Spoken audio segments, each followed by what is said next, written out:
ஒரு வாசமில்ல கிளையின் மேல் நடுவாசமுள்ள பூவை பார்.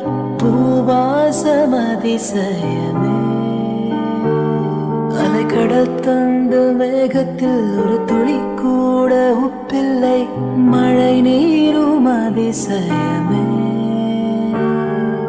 மின்சாரமில்லாமல் மிதக்கின்ற தீபம் போல் மேனி கொண்ட மின்மினிகள் அதிசயமே.